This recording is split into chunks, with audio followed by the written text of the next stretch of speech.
क्या आप जानते हैं कैसे बनते हैं इंस्टेंट नूडल्स? जाने इससे जुड़े मिथक। Maggi, ramen, Yippee, wow noodles जैसे न जाने कितने ब्रांड्स हैं और हो सकता है कि आपको ये बहुत पसंद हो, लेकिन क्या आपको पता है इन्हें बनाया कैसे जाता है? अगर आपको याद हो तो कुछ समय पहले मैगी नूडल्स पर विवाद शुरू हो गया था। रिसर्च में सामने आया था कि इसमें लीड था जो बच्चों के दिमाग पर असर कर सकता था। मैगी के कई पैकेट्स को जलाया गया था। देश भर में इसका विरोध हुआ था और नेस्ले को अरबों रुपए का नुकसान भी हुआ था। मैगी स्टोर्स में दिखना बंद हो गई थी। उसके बाद से पतंजलि ने भी अपने आटा नूडल्स लॉन्च कर दिए थे। अगर सिर्फ भारत की बात करें तो न जाने कितने ऐसे ब्रांड्स के इंस्टेंट नूडल्स यहाँ बिकते हैं जिन्हें अलग अलग फ्लेवर और स्वाद में पसंद किया जाता है। इंस्टेंट नूडल्स बनाने का तरीका तो सभी को पता है, जहाँ इसमें गर्म पानी डाला जाता है और फिर मसालों के साथ इसे 2-3 मिनट पकाया जाता है। लोग सब्जियों का इस्तेमाल भी इसमें बहुत करते हैं, लेकिन क्या आप जानते हैं कि आखिर ये इंस्टेंट नूडल्स फैक्ट्री में कैसे बनते हैं? जी हाँ, असल में इंस्टेंट नूडल्स में क्या होता है और इसे फैक्ट्री में कैसे बनाया जाता है,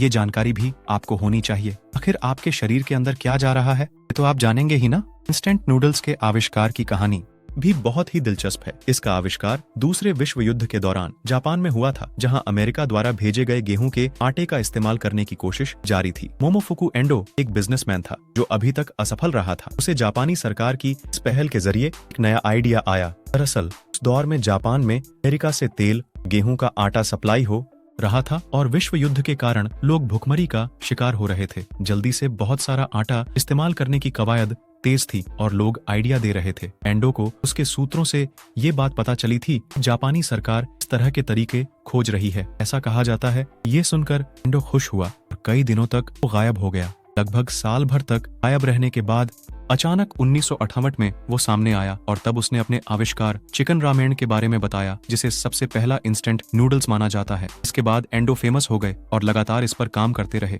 सन 1971 में उन्होंने कप नूडल्स का आविष्कार किया, जिसका आइडिया उन्हें अमेरिका की फील्ड ट्रिप के दौरान आया था। ये उनके लिए था। उनके पास काम करते समय कोई या फिर कटोरी नहीं होती थी। एंडो को ये मालूम हो गया था कि उनका आविष्कार ग्लोबल हो गया है और इसलिए एंडो ने इसे पेटेंट भी करवा लिया। कैसे बनाए जाते हैं इंस्टेंट नूडल्स? इंस्टेंट नूडल्स का प्रोडक्शन प्रोसेस उसके आविष्कार के बाद से ही बदला नहीं है। अधिकतर इंस्टेंट नूडल्स पहले से ही स्टीम और फ्राई किए हुए होते हैं। जी हाँ, आपके पास तक आने से पहले ही नूडल्स को 80% पकाकर पैकेट में बंद किया जाता है, इसीलिए ये सिर्फ 2 मिनट में पक जाते हैं। सबसे पहले सामग्री। इंस्टेंट नूडल्स बनाने का सबसे पहला स्टेप है सामग्री, जिसमें गेहूं, चावल, ज्वार आदि लिया जाता है और उसे पीसकर आटा बनाया जाता है। अलग अलग कंपनियों के हिसाब से ये अलग हो सकता है। बारी आती है आटा गूंथने की।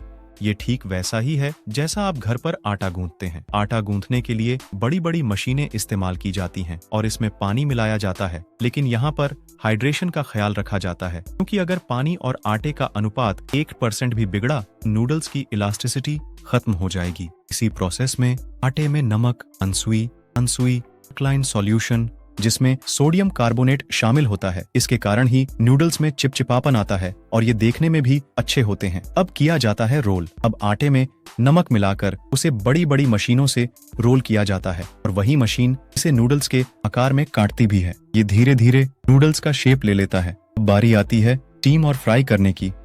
इंस्टेंट नूडल्स को डिहाइड्रेट किया जाता है ताकि ये लंबे समय तक पैकेट में बंद रहें और इसमें प्रिजर्वेटिव्स भी मिलाए जा सकें। इसके लिए उन्हें कुछ देर स्टीम कर ऑनियल से डीप फ्राई किया जाता है। अधिकतर मामलों में पाम ऑनियल का इस्तेमाल होता है क्योंकि इसकी हीट स्टेबिलिटी ज्यादा है। यही स्टेप है जिसके कारण इंस्टेंट नूडल्स काफी अनहेल्दी माने जाते हैं, क्योंकि